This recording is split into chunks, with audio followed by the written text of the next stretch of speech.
Okay, so we're going to be learning the Megillah's Esther. And by way of introduction, I want to say that I cribbed and stole from a lot of what I'm going to say tonight from Jonathan Grossman, David Henschke has a mimer that I saw, and some others, and I'm giving them credit. Also, a lot of my own additions, and the arrangement is mine mostly, but they inspired me, so that's their credit. Okay, so the Megillah the Megillah begins very innocently and very obviously with Vayhi b'mei Ahasuerus. Okay, so this pasuk is giving us a background. It's telling us the timing, the chronology, when did the story take place. Okay. However, and by the way, this kind of Vayhi b'mei is common in Tanakh. You have Vayhi b'mei Amraphel in the wars of the 4 kings against the 5. There's Vayhi b'mei Yehoyakim, Vayhi b'mei Achaz, Vayhi b'mei Shvoit HaShoftim. So it's normal to date a story and place it in the context of a king. Okay, but it's actually not pashut at all. We take it for granted, this Vayhi b'mei Ahasuerus, but it's not at all obvious that this is how the story should begin. Here's why. Because one way to think about this story is to say, look, the Jews are in exile, and certain things can happen in exile, certain problems can happen, right? So the story could have gone like this. Vahi, 70 years after Golas Bavel, and the Jews were living in Shushan. There was a king in Shushan whose name was such and such, and such and such and such, because that would be the natural way to say the story. But why? Because what do we care about? What is this story about? Well, Ahasuerus' story is about our story. And yet it begins with, let's talk about Ahasuerus. And not Stam, let's talk about Ahasuerus. It tells you about his kingdom and his kisei, Keshevas HaMelech HaKisei HaMalchusei. So it's like we're framing the story about Ahasuerus, when, l'chayra, we should frame the story about us. And I want to show you 2 places which are in fact framed from the reference of, and even the dating reference of Bnei Yisrael. One is the beginning of Yechezkel. Yechezkel, Parak Aleph. So Parak Aleph is obscure, the Shleish Mishana, we don't know what that is, but Parak Aleph Pasuk Beis says it was the 5th year, Legolus HaMelech Yoyachin. So, okay, look, what are we counting from, right? We're still counting from the last king. Yechanya, Yoyachin, went into exile. If you want to tell us a date, tell us how many years from then, because that's what we're looking back towards, and we're hoping for the kingdom to be restored. So that's a very normal, natural way for Bnei Yisrael to count. So again, here too, we could have had such and such years after Golas Bavel. Bnei Yisrael was sitting in Shushan, and Vayimloich Melech b'Shushan, his name was Ahasuerus, and so on and so forth. Instead, we start as if we want to talk about Ahasuerus. I mean, even today we reference the last Golas. Right. It's normal to that. Yeah. It was Joe Biden, you know. Yeah, exactly. Right. There's always this question of counting by the Malachim, counting to the Churban Beis Hamikdash. Yeah, and it's a significant, choosing who you count by is very significant. Right. So starting the story. Okay, the days of Ahasuerus. Like, we want to talk about. That's what we want to frame this. That's what we want to talk about. And here's another place. Look in the end of Sefer Malachim.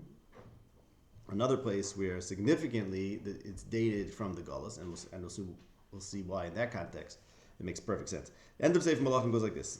The last parak in Malachim, Pasuk Chav Zayin. So Malachim ends with the destruction of the Beis Hamikdash, the Bayis Rishon, and the death, the assassination of Gedaliah. So now it's all over. Okay, it's all over. And then Malachim ends on a positive note. So this is Pasuk Chav Zayin. Vahi b'shloshim v'sheva shana legolis Yehoyachin melech Yehuda. Again, we're talking about Yehoyachin. And we count 37 years from his Golos. On the 12th month, 27th day of the month, Avil Meroidach, king of Bavel, and the year that he became king, took Yoyachin out of jail, and Vayitin es kisei me'al kisei amalachim asher itay. So what's the story over there? 37 years into Golas Yoyachin, in the year that Avil Meroidach became king, he took Yoyachin out of jail, and he gave him a throne, and he made him greater than the other kings, and he took care of him. It was nice to him. This is a positive note. It means maybe there's some hope. And Yechanya came out of jail. We'll see, actually. It's very significant. Okay, so that's the way to tell a story. It's 37 years from Golas Yoyachin. It happens to be the first year of Avil Merodach, but no one cares about Avil Merodach. We care about Yoyachin. So we say 37 years from Yoyachin. Avil Merodach, the year he became king, took Yoyachin out of jail. So again, we could have had 70 years or 52 years, whatever the cheshbon is on Megillah, 72 years from Kach v'Kach. And Bnei Yisrael were still in Galus. And here's the story of how they contended with the king, right? More than that, how does Megillah end? Okay, so the Megillah begins with, let's talk about this king called Ahasuerus. And the Megillah ends on the same note, because Perek Yud, the last Perek of the Megillah, which is 3 Psukim. So, strangely, the Pasuk says, Perek Yud Pasuk Aleph, Vayasam HaMelech Ahasuerus mas al haaretz v'yayam. Okay, so we're going to tell you about Ahasuerus' taxes. And also we're going to tell you the next pasuk there, if you want to find out more about his might and his greatness, look at the books of Divrei Yom Lamachim. So that's the way the Megillah brings it back to being a story about Ahasuerus. So if you look at this Megillah, like, oh, who's the Megillah about? Or who's the hero of the Megillah? Well, the story is, the hero is Ahasuerus. He made a party. We want to, as if we want to tell you about Ahasuerus, right? That's how the way Megillah reads. We want to tell you about Ahasuerus. It was this Ahasuerus, the famous Ahasuerus, and he was this rich, and this is what happened to him, and then he lost his queen, and he had another queen, and by the way, the issue Hudi Hayi B'Shushan, like a story within a story, but the real story that we're trying to tell you is the story of Ahasuerus. We begin with Ahasuerus, we end with Ahasuerus, and we talk about Ahasuerus' taxation projects, and if you want more information, look at the annals of Malchei Modeh Pars, right? Okay, so here's what the suggestion is, and this kernel I'm getting from a little bit of a combination, I guess, of the two scholars I mentioned earlier. It goes like this. Here's where we have to read the book. We have to read the book ironically. You have to read the Megillah ironically. It's like this. Here's a story of a king, a hapless king, a king that doesn't know how to be a king, because throughout the story he's being led around. And we'll soon see this other significant point. And by telling us a story about King Ahasuerus, we're basically bringing out the point that there's a different king that we want, which is king from David, or Mashiach. Well, not Hashem. No, there's one way to read it as Hashem. I'm saying, that's Ataka, one of them reads it. I'm saying that the story about the king of Persia and focusing on the king of Persia makes us realize that, hey, this is not the king we want. We really want the king from David. Okay, remember, when is the story taking place? Of course, as Chazal tells himself, it's Megillah, this whole story is about the building Beis HaMikdash. Ahasuerus made a cheshbon that they're not going back to Eretz Yisrael, and he made his party. Okay, we're not going to go into that whole point tonight, but the point I'm bringing is that the story is in a context and in a time when there's a major question of how are we going to be redeemed, or are we going to be redeemed fully? Are we going to go back to Etzal and have our own king, as we'll soon see certain Nevi'im Taka said that it's going to happen, or are we going to be under the Persian kingdom, which is what ultimately did happen. So by telling us a story of a Persian king, and a story where the Persian king it comes out looking very dismal, and we'll soon see this has ramifications for Mordechai and Esther too. So that's a way of bringing out, look, here's the king we don't want to have. Okay, so he's sort of an anti-hero. Ahasuerus is an anti-hero. He's Taka the hero of the story. The book's about him, but the book's about him to make us take a lesson of how things should not be. Okay, so here's how I want to show you. Here's how I want to put this into context. Look at the end of Hagai. Okay, in the book of Hagai, Sefer Hagai, it's a little sefer,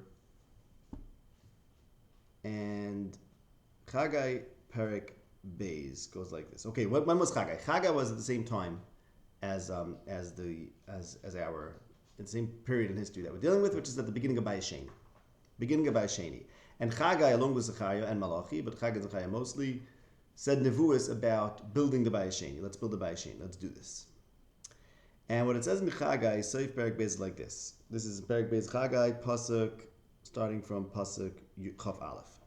And Mar el Zerubbabel Pachas Yehuda Lemar. A message to Zerubbabel. Who was Zerubbabel? Zerubbabel was the heir of Yechoniah. He was a grandson of the king. So here's the message to Zerubbabel. He was the Pachas of Yehuda. He was the Pecha, the governor. The message to him is, Ani marish es Hashemayim v'aretz. Hashem is saying, I'm going to shake heaven and earth. V'hafachti kisei mamlachas. I'm going to overturn the thrones of kingdoms. And v'shmarati choizek mamlachas hagoyim. So the kingdoms are going to be overthrown. V'hafachti, again you have this v'hafachti merkava v'recheveha. The Yardu Susei Berechim. The kids is going to be a tremendous revolution and tremendous apecha. And then what's going to happen? So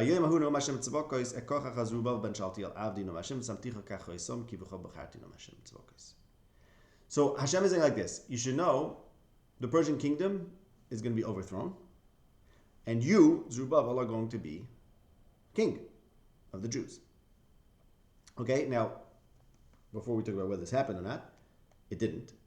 Just a word about kachoisam. Misabticha kachoisam is because the pasuk says about, so Hashem will take Zerubbabel and place him like a seal that you attach to yourself. The pasuk says in Yirmiyah about his grandfather Yechaniah that Hashem swore that if Yechaniah would be like a choisam, I'll rip him off. So Chazal say, now that Hashem was mevatel Ezra and he took back his grandson, he uses the same lashon of kachoisam. So basically, what it says in Sefer Yirmiyah Perkal Beis is that the Malchus Beis David is going to come to an end. And here Hashem was mevatel Ezra, and no, there's going to be a king from Beis David, and that's Zerubbabel. What do you mean there's going to be a king from Beis David? You're under the Persian kingdom. Says the pasuk, "V'afachti kisei mamlachas." Everything's going to be overturned. There's not going to be kings, foreign kings. You're going to have autonomy, and you, Zerubbabel, are going to be the king. Okay. Now this didn't happen. So this is one of the nevuahs that didn't happen. A lot of the nevuahs for Vayishin didn't happen. Why didn't they happen? Because we didn't live up to it. Whatever. But the point is that here it says in Sefer Hagai that there's a potential. So we have to look at this like this. There were two stories that could have taken place at this time period. One story that could have happened would have been V'afachti kisei mamloches, and we're not going to have the foreign kings on their thrones. Right? So right away you have Kesheves HaMelech Al Kisei Malchus. Look who's on the throne, Ahasuerus. But remember, there's a possibility of V'afachti kisei mamloches. And you know who's going to be king? Yechaniah's heir, Zerubbabel, from Beis David. The story of the Megillah is the story of that not happening. The story goes like this. So here's like the subtext. Here's the story of Bnei Yisrael when they didn't have the king from David and didn't even attain the king from David. The story begins and ends with the king of Persia still being king, in contrast to the hoped for ideal of a fachti kisei mamlachas. Okay, so yes, the story is about Ahasuerus. Ahasuerus as the one who's sitting on the throne that really should be the throne of David. Now, of course, by the way, you remember the Chazal who talk about Ahasuerus sitting on Shlomo HaMelech's throne, because this is the point. The point is that there's a competition between the kisei David, represented by Yechaniah and his grandson. So remember, we showed you the end of Sefer Malachim. It says that in such and such years from Galus Yehoiachin, he sprung him from jail. Avol Mordechai took him out of jail, and he gave him a throne. Vayasem es kisei, right? So Vayasem es kisei, that's the beginning of a Yeshua, of a possibility that the Malchus Beis David should once again sit on the throne. And his grandson Zerubbabel was told by the Navi, Hafachti kisei mamlachas, you're going to inherit the throne of your grandfather Yechaniah. The story of the Megillah is, no, look what's happening. Actually, it didn't happen. Actually, Ahasuerus, the hapless Persian king, is on the throne. And we read that and we're like, really, this throne is supposed to be filled by someone from David. And again, like I said, that's why Chazal say this is the throne of Shlomo, because the point is, we're supposed to read this story as an anti-David. Not as in was opposed, but in other words, instead of David, this is what we have. And by the way, that ending of the Megillah, where it says everything about Ahasuerus, more information you'll find, that's a stock phrase in Sefer Malachim. It always talks about the kings in Sefer Malachim, such and such a king from Yehuda, such and such a king from Yisrael. And then it says, more about him is Ksuv Mal Sefer Divrei Yamim. So when we read the end of Megillah about Ahasuerus, and we read it's written Al Sefer Divrei Yamim, we're basically reading about him as if in the same exact nusach that's always used for the kings that we're used to. We're used to the chronology and the history of the Malchus Yehuda and Yisrael in Sefer Malachim. And that always ends with, okay, there's more information is written in such and such a sefer. So too, now instead we're reading the chronology of a Persian king, and this is supposed to bring out that we don't have the Melech from David. Okay, that's the main point. Now I want to explain to you a little deeper what's going on here. Now you have to look at Sefer Ezra. to get the background to the story. You could learn these prakim in Sefer Ezra and you wouldn't even realize how it's the background. But in fact, you have to read this story in Ezra in light of the Megillah.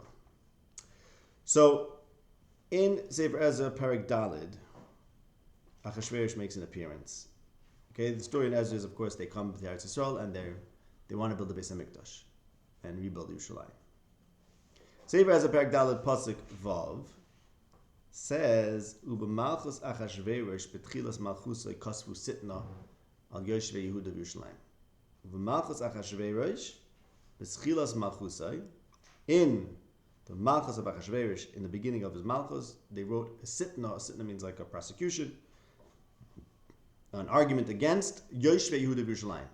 Okay, what's the argument? So they wrote an argument against Yoshvei Yerushalayim. What's the argument? So the Psukim continue and say that certain Seifrim, one of them by the name of Shimshai, Chazal say was the son of Haman, they wrote this argument to the king, telling him, you cannot let the Jews rebuild Yerushalayim.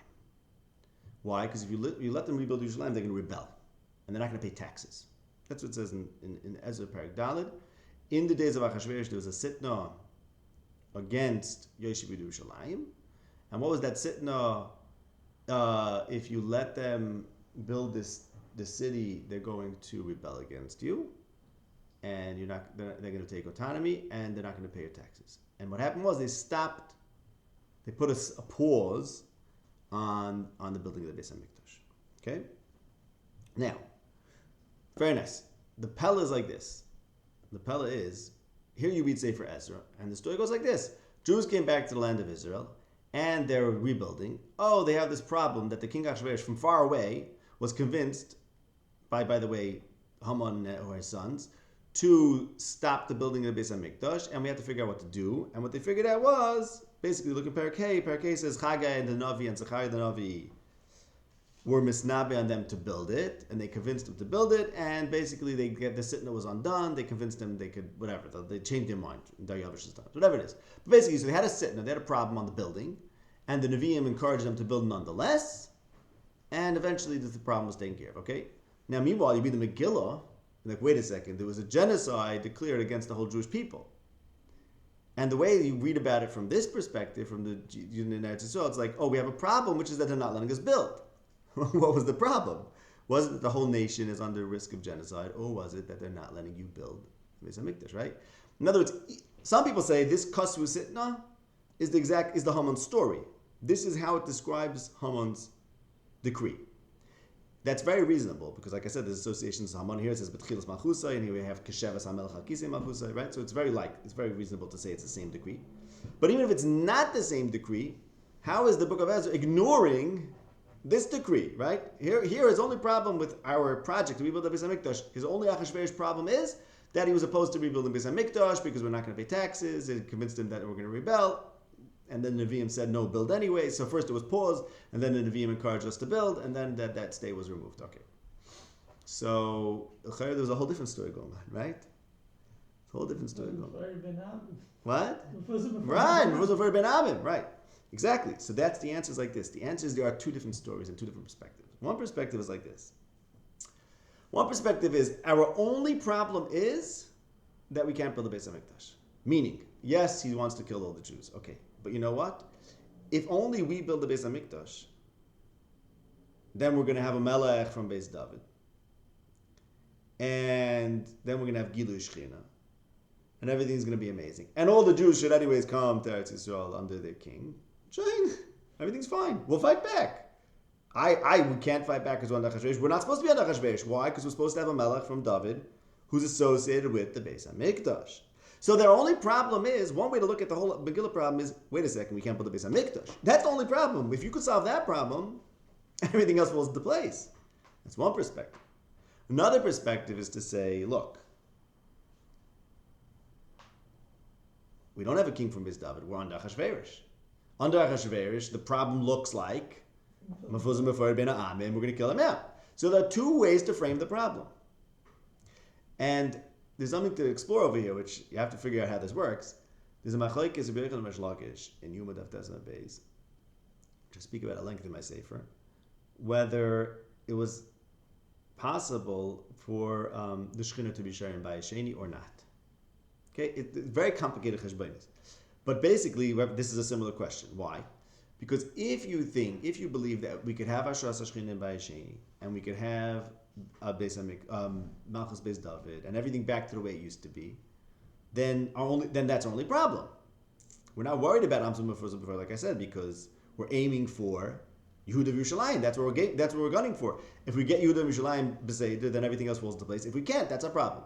But there's another sheet that says, no. They were under the Persians in Malasot. The Shekhinah is not coming back.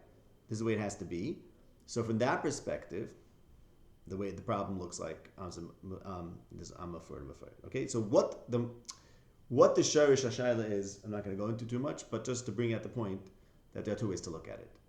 From the perspective of, say, for Ezra, the problem is how are we going to build a Beis HaMikdash. From the perspective of the Megillah, which is written from the perspective of Ahasuerus, that's the whole point. The point is the Megillah is written taking for granted that we're not talking about Yehuda and Yerushalayim. We're talking about Ahasuerus because we're under the Persians. Because look, this is how it is. It shouldn't be this way, and that's the subtext of the Megillah is that look what a terrible king this is, and we don't want it to be this way. But it is this way. If it is this way, so we're dealing with the problem of genocide on all the Jews. The way that Ezra writes it, maybe it doesn't have to be this way. Well, okay, now what do I mean? Because what happened over here in Ezra? So Perek Daled, they told Ahasuerus, look, if you let these guys build the Yerushalayim, and the Mikdash is going to rebel, and they're not going to pay taxes, right?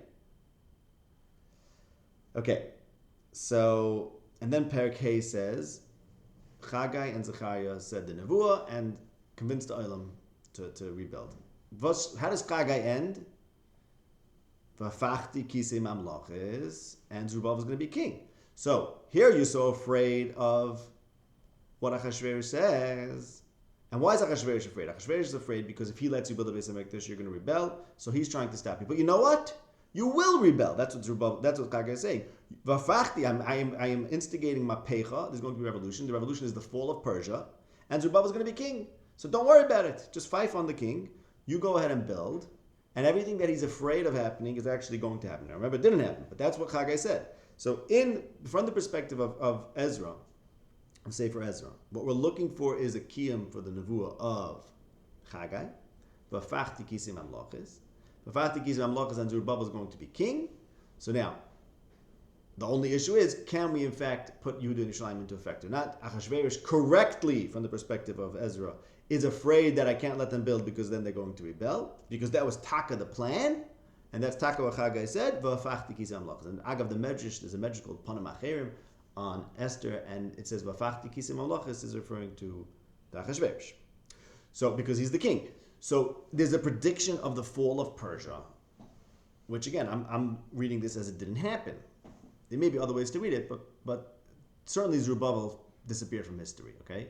And the simple reason why Zerubbabel disappeared from history is because we were under the Persians. So Mela, this whole business of having a Davidic descendant, it's a little bit iffy, right? Because again, the whole tension of Yerushalayim was we don't want to let them build Yerushalayim because then they're going to rebel. So if we're not going to rebel, because we ended up not rebelling, we ended up being under the Persians.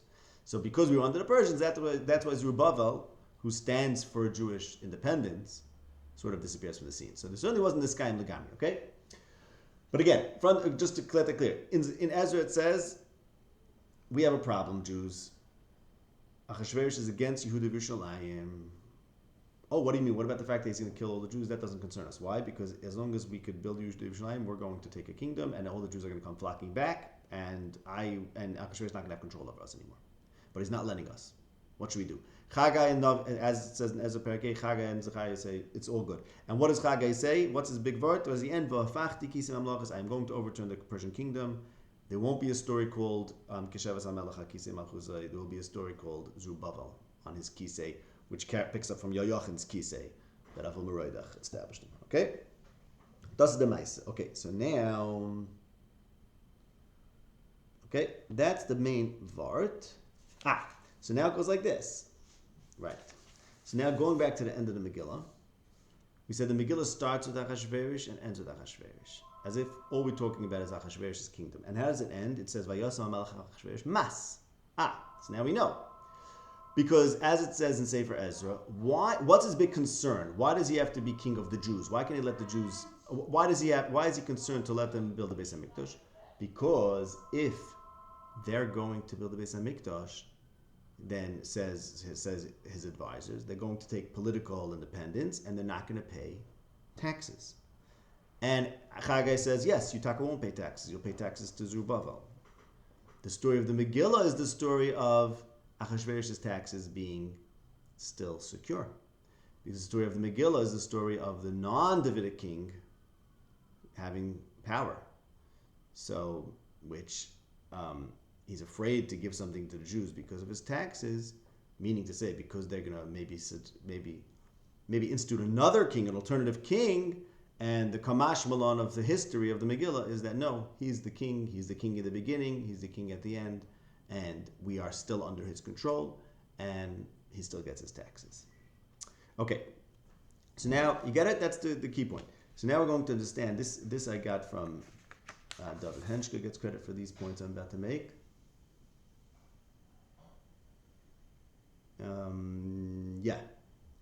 Okay. He makes the following points. We read the Megillah and we're very excited for Esther and Mordechai rising to power, right?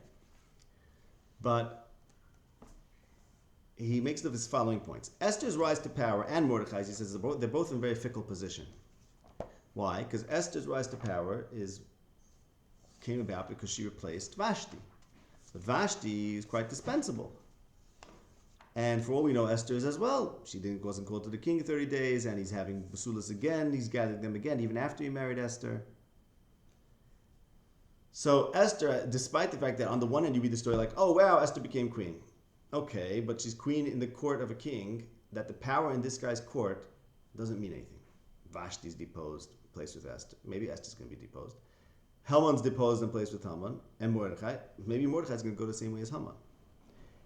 The pasuk about Esther's kingdom is, they said they're going to take away the malchus from Vashti, u'malchusa yitin hamelech l'reusa ha'tov mimena, which is the exact same expression that was used to Shaul, that Hashem's going to take away the malchus from you, Shaul, and give it to your l'reach ha'tov mimeka, to David. So Esther, who's descended from him, is not supposed to be queen. The same way Shaul lost the kingdom to David. So here we have the people from that family, Esther and Mordechai, who are gaining power, but they're gaining power in such a way that it's really a very fickle power, because they're not supposed to be the ones in power. Really, we're supposed to have the people from David. Just like Shaul lost it to David, so too Esther is not supposed to be queen, because Ahasuerus is not supposed to be king, because look what kind of king this is, that he runs his court in such a terrible way. And Taka, being powerful in that court, is not any great guarantee of power. Everyone's dispensable, it's a revolving door. Vashti goes out, Esther comes in, she might disappear, Haman goes out, Mordechai comes in. And also, if you look at the Lashonis of how it says how how Ahasuerus raised Haman, the exact same expressions are used for Mordechai, to indicate that it's like an ironic thing, that we're going to read this as like, oh, look at this king, but then you read the story and this king is terrible. And look at these amazing thing that Mordechai and Esther rose to power in this court. But really, if you think about it deeply, same way the whole court is corrupt, the positions of power also not so dependable. And that makes us realize this is not actually the power that the Jews want. The real power that we want is Davidic. And Mordechai and Esther have no place in that. They're doing the Shaul thing, which is like the anti-David. And this is the story of what happens when you don't have David. Okay? Now, let's look at the last pasuk in the Megillah. So, we said the last parak talks about Ahasuerus' kingdom, because that's what we're focused on. The last pasuk talks about Mordechai HaYehudi, who was Mishnah LaMelech Ahasuerus. Okay, so his alliance is with Ahasuerus. He's second to Ahasuerus. Gadol LaYehudim, Rotzoi LeRoiv Echav, Doirish Tov Ha'amai, V'Doiver Shalom L'Chol Zarei. Okay, so you notice those Lashonis? He's concerned with Echav, and he's Doirish Tov, and Doiver Shalom. And he's the Mishnah LaMelech Ahasuerus. Contrast this with Tehillim Perek Kuf Chof Beis. Tilm Kuf Chof Beis, Shir Malas LeDavid. Samachti ba'om li Beis Hashem Nelech. So what gives me happiness? When people say we're going to the house of Hashem. And then the next pasuk talks about Sharayich Yerushalayim. Yerushalayim HaBenuya. So this is about, obviously, Beis HaMikdash and Yerushalayim. Kishama Yashvu Kisses LaMishpat. That's where the thrones of judgment are. Kisses LaBeis David. The thrones of David are there in Yerushalayim. Sha'alu Shalayim Yerushalayim. If you seek Shalom, it should be Shalom of Yerushalayim. Yi Shalom B'chelech. Where should the Shalom be? In your Chayil, in your Amr Naisayich. Now the last two psukim. Leman achai v'rei adaber na shalom bach. Leman beis Hashem l'kin avak shtevach. Mordechai was dover shalom. Dover shalom. And here it says adaber na shalom bach. He was rotzei l'roiv echav, like leman achai v'rei. And he was derish toiv, like it says avak shtevach lach. But here the pasuk says, you know what? If you're looking for shalom for achai v'rei, the right way to do that is leman beis Hashem l'kinu avak shtevach lach. So this Mizmar, in contrast to Mordechai, who was Derish Shalom and Derish Toiv, as a Mishnah LaMelech Achashverosh, who was sitting on Kisei Malchusai, this Mizmar is setting it right. It's saying if you want to be Derish Shalom and Toiv, it has to be for Leman Beis Hashem Elokeinu, because that's where you have Kisei Slabeis David. The real Shalom, the true Shalom, and the true Toiv is when we reinstate David on the throne. That not the Shalom of Mordechai, who is Mishnah LaMelech Achashverosh. This is the king, the Persian king on his throne. This is not the Shalom and Toiv that we want. We want the one of Beis Hashem Nelech. Okay, so now bringing this back to just that pasuk in Hagai. So what's the big nevuah about the anti-nevuah, the anti-Megillah nevuah? Let's say which nevuah stands in opposition to the Megillah? That nevuah of Hagai. You won't build the Beis HaMikdash under Ahasuerus, says Hagai. He won't sit on the Kisei Malchusai, because v'hafachti Kisei Mamlachis, v'hafachti merkava roich ve'ha, and instead the king is going to be Zerubbabel, who inherits the position of his grandfather Yechoniah, who was raised and placed on a Kisei, and he's going to become the king, right? So I want to suggest that the pasuk in the Megillah, there is a pasuk in the Megillah that's being rambus to this, and that's the pasuk of V'nahapachu. V'nahapachu asher yishlatu ha-Yehudim heimal soneim. Because the real story of the Megillah is, you have to actually read it, that it's referring to something that didn't happen. What didn't happen, what we really want to happen, is not Keshevas HaMelech HaKisei Malchus. What we really want to happen is V'fachti Kisei Mamlachis, and we're on the Kisei. So v'nahapachu asher yishlatu haYehudim is a remez. The real shlita would have been vayomu akach Zerubbabel. So asher yishlatu haYehudim is a remez to the mapecha that would have turned over everything in this story, starting from Vayibi Me'achashverosh. The real story would have been something like, in other words, had the story happened as Hagai said it, v'hafachti.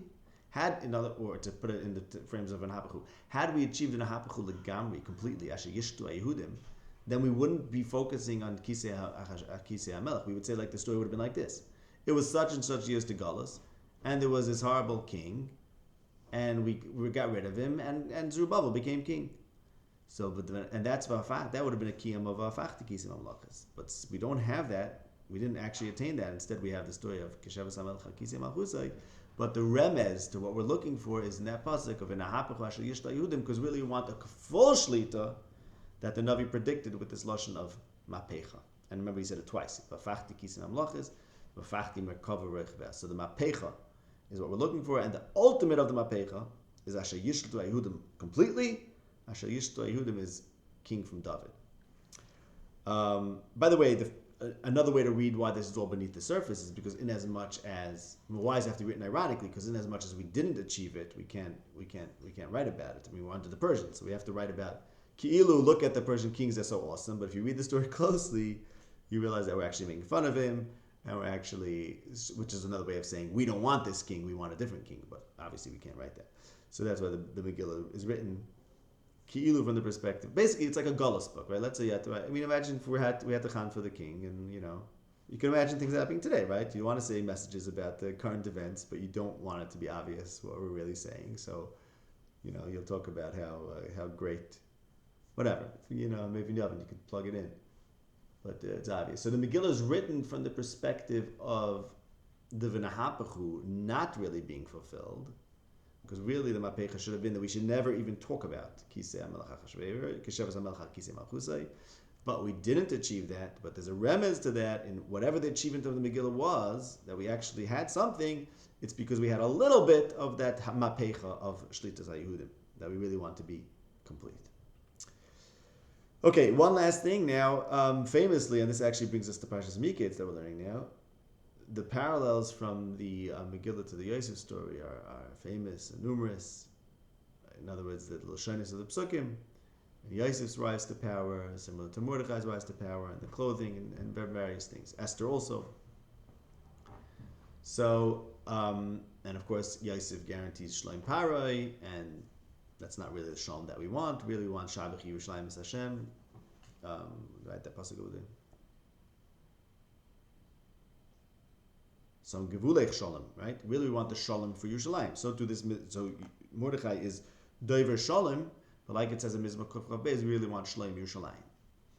Okay, now the story of Yosef ends. Okay, we have a Jew in the court, in the Egyptian court. We're okay. Are we? Not really, because look at the beginning of Parshas Shmos, Vayisimu Olav Sarei Misim, and things are no good. So the Megillah ending, Vayosem Achashverosh Mas, this is the only other place in Tanakh we have the expression of Simas Mas. It's a shtickle sinister ending, because it reminds us that having a Jew who's favored by the king doesn't ultimately protect us. Because look what happened in Mitzrayim. That Mas didn't work out well for us, that Simas Mas.